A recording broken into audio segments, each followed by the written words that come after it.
People say that the large depositors earned high interest and that's why they could pay the heavier price. Like in any negotiation, what this plan does is it gives you a framework. And it deals with most of the issues. I cannot deal with all the issues, right? Don't ask me to solve the global warming crisis. It ain't gonna happen, right? So, but what we're doing here is that we're putting at the end is that there are a number of issues that the stakeholders have to discuss. Clawbacks on dividend, clawback on interest is an important thing. Do we think it's important enough to stop the negotiation and deal with that and wait for that to happen and then to execute a plan? The answer is no. This plan alone cannot work. It should be part of a whole large plan with a vision, with a... This plan, you can trash it in the dustbin in case you don't have an IMF plan, in case there's not an economic vision, in case there are no structural reform, in case there is no better political governance. Just trash it. You know why? Very simply, because people take those losses, right? And then they tell you, okay, day T+1, what do I do? So what do I do now? So I've taken my losses. I financed my losses. I've lost 50% of my deposit. Now what? How do I get my money? But you need the economy to work again. You need confidence to come back. But we can't wait for the elections. We can't wait. How do we change a year? That's the question. That's why we need a transitionary government yesterday, not today, run by independent people, not those guys who caused the crisis to bring back, to try to solve it. I mean, it's insane. We're going to the same losers that have taken this country down that path and tell them, you know what, do better. Well, let me tell you one thing. These guys, they know how to divide profit. They don't know how to allocate losses. They have no idea. Getting back to the plan, how can we enforce such a plan in a country where you can't even reach a conclusion with the subsidy card, with nothing? You basically had a World Bank loan, the ESSN, and it didn't go through, and this was going for the poorest people in the country, those who need it the most. How can you enforce such a plan, which is not a populist plan, let's say? What do you want me to do? They need to do something. I mean, it's a political crisis. This political system has to change. So, in the very short term, what we're saying, we need an independent government, a transition government that will be responsible of two things, and two things only. Managing the financial, economic, social, environmental crisis that Lebanon is suffering from, number one. Second, preparing for elections. Nothing else. I don't care about anything else. And for those two, that government of independence has to have exceptional legislative powers. So it's a bunch of people, 7, 8 people sitting around the table, making executive decision and getting us out of this. If we don't do that, it's going to be impossible. If we're going to have, for every single one of those decisions, go back to Parliament, it's not going to work. There's nothing I can do about it. And you will see more and more and more of what you're seeing today. Today you stand for 1 hour to get gasoline, well, you stand for 3 hours to get gasoline. Today you cannot find, baby milk in the pharmacies for a week. There will be a shortage for 2 weeks. I fear that in a year, Henri, we'll be sitting at the same place or a different place talking about another plan. That's my fear. That's assuming my biggest fear. Assuming that this place will still be open next year. Exactly. That's why I said another place. Because you really don't know what's going to be left in this country. There's nothing I can do down the road. Now, the one thing I can say about the plan, though, because I've been here for about a week, I visited not all stakeholders, but some stakeholders. And the reality is that there is positive momentum behind it, which is actually very encouraging.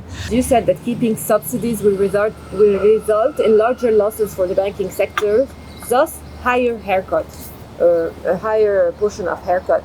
So do you think that we should stop subsidies immediately, even with no Yes. alternative plan? We should have stopped them a year ago, 2 years ago. We should have never had subsidies to start with. Now, first, let's understand that this subsidy thing is nothing new.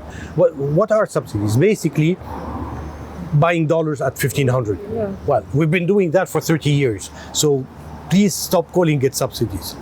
If I free up the prices so I get rid of subsidies, I need to take care Of the poor. of the poor. Yeah. And that should be done through what people are talking بطاقة تمويلية. There is willingness from all the international organizations. There's a willingness from the international support group to help Lebanon, but Lebanon doesn't seem to want to help itself.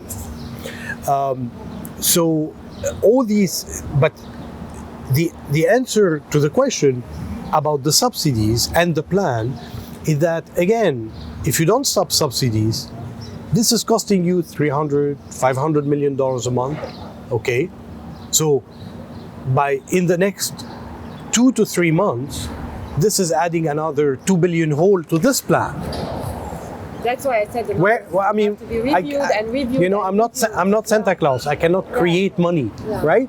So it's a disaster. That's why this country, okay, should be under some kind of emergency decree. And I don't mean militarily, but I mean economically and financially, so that we can get out of the problem we are in. Why do you think I don't people know. are not on the street? I really don't know. I really don't understand it. And I think, look, there are only 2 things that will work. People in the streets, okay? And actually 3 things. People in the street, sanctions, okay? And lawsuits. That's the only thing. We need to put pressure on the system as much as possible. Otherwise, it won't change. I can tell the people that they have an opportunity for change through democratic means at the ballot box. And they need to understand that the reason we are here is because of their vote. Of course, the vote has led to these public policies. People in Lebanon do not make that connection. They do not understand that when they vote for the guy who's going to take care of finding them a job. Okay, they vote for their zaim. Okay, but they are also voting for the governance of the country. They are also voting for the economic policies of the country. They are also voting for keeping this impunity continuing. So, elections happen every now in a while. So, there are elections, May 2022. Let's go to the ballot box and let's kick them out. And that's, by the way, what we're trying to do at Kuluna Irada. Yeah, exactly. I wanted to mention that you serve on the board of Kuluna Irada and that you're just doing the wonderful jobs, all of you together. Thank you. And we should all keep a close eye on Kuluna Irada, because that's where the real experts and the real creative people in the country who can make change are contributing. And obviously we're working on a number of things, on the economic plan, on the financial plan, and especially on changing the political landscape, contributing to bringing this real opposition to the manzumi that exists today, and rallying them towards a single agenda. Exactly. Before I end this talk, I wanted to ask you, do you still hope, is there still hope for an IMF program? You want an honest answer, or do you want a kind of concluding remark answer? Yeah, like an honest answer. I don't want nice words. The Manzumi does not want IMF. Thank you for putting the effort. Thank you for still giving us hope that things can be done and that we can still get back that country on track. And thank you for your time, Henri. I really enjoyed this interview, and I'm going to share some extracts on the page and the 10-minute on the YouTube channel.